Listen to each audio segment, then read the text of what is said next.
Bliža se 1. september, ko bodo otroci znova vstopili v šolo. Med njimi bodo morda tudi otroci iz drugega okolja. Kaj bi svetovali učiteljem, kako naj jih sprejmejo? Za vsakega otroka, ki v bistvu pride v neko novo okolje, je to zagotovo velik izziv. Mi kot učitelji si želimo, da bi se otroci v tem novem okolju dobro počutili, da bi imeli en občutek varnosti in da bi v bistvu vedeli, da so dobrodošli. Zato jim pripravimo dan dobrodošlice, ne glede na to, odkot otrok prihaja. Ali je to otrok, ki prihaja morda samo iz sosednje šole, ali je otrok, ki prihaja z Maribora, je to otrok, ki prihaja z Kosova, je to otrok, ki prihaja z Makedonije. Torej, na tem dnevu dobrodošlice v bistvu se dobimo tako otroci, starši, strokovni delavci, tako da gre za en tak spoznavni dan neformalnega druženja. Hkrati pa tudi otrokom predstavimo šolo, šolski program, predstavimo morda tudi učitelje, razrednike, tako da se nekako v tem novem okolju otrok tistega 1. septembra že nekoliko počuti domačega. Osnovna šola Koper velja za primer dobre prakse pri vključevanju otrok. Ali izkušnje delite tudi z drugimi? Seveda nas po tovrstnih praksah sprašujejo tudi iz ostalih šol. Zdajšnji projekt Izzivi medkulturnega sobivanja daje ravno priložnosti, da implementiramo te primere prakse, da jih nekako nadgrajujemo, tako s šolami, ki so v konzorciju projekta in sodelujočimi zavodi, tako vrtci, osnovnimi in srednjimi šolami, tako tudi šole, ki niso vključene v projekt. To je tudi smiselno, da v bistvu širimo vsebine čim širše na različnih usposabljanjih, ki jih pripravljamo znotraj projekta doma in pa tudi širše.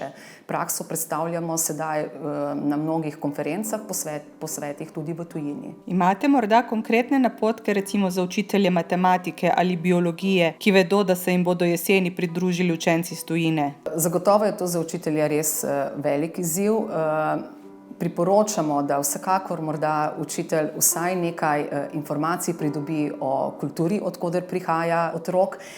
Če je možno, se tudi nekako informira tudi v nekih programih, s katerimi bi naj otrok v bistvu vstopil v naš šolski sistem.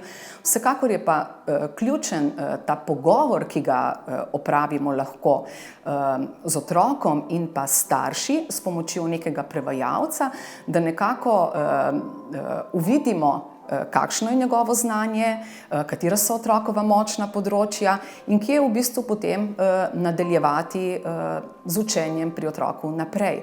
Vsekakor se otrok vzporedno uči začetnega učenja slovenščine, učitelj pa pri matematiki in pri biologiji pa hkrati razmišlja o tem, kaj mu lahko ponudi, katero je tisto besedišče, ki mu že v tej fazi začetnega vključevanja lahko ponudi, kar se tiče strokovnega predmeta, strokovnega besedišča. Zagotovo se to lahko pozanima prav s pomočjo otroka. Torej, otrok je tisti, ki mu lahko morda prinese tudi kakšen zvezek, kakšen učbenik, izhodiščno znanje otroka lahko preverimo. Tudi če ne poznamo jezika, lahko v bistvu skozi druge vire nam otrok tudi izkaže neko znanje.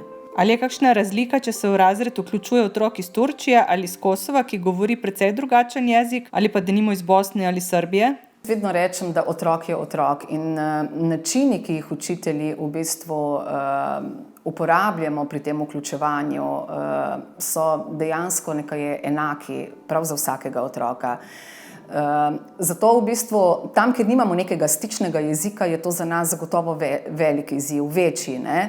Pa vendarle to še ne pomeni, da otrok iz Bosne ali pa otrok iz Hrvaške bolje lahko razume jezik, kot pa nekdo, ki prihaja iz Kosova. Ja, ta jezik komunikacije, sporazumevanja, ja, vendar učni jezik je zagotovo težak tako za otroka, ki pride iz Kosova, kot za otroka, ki pride iz Bosne.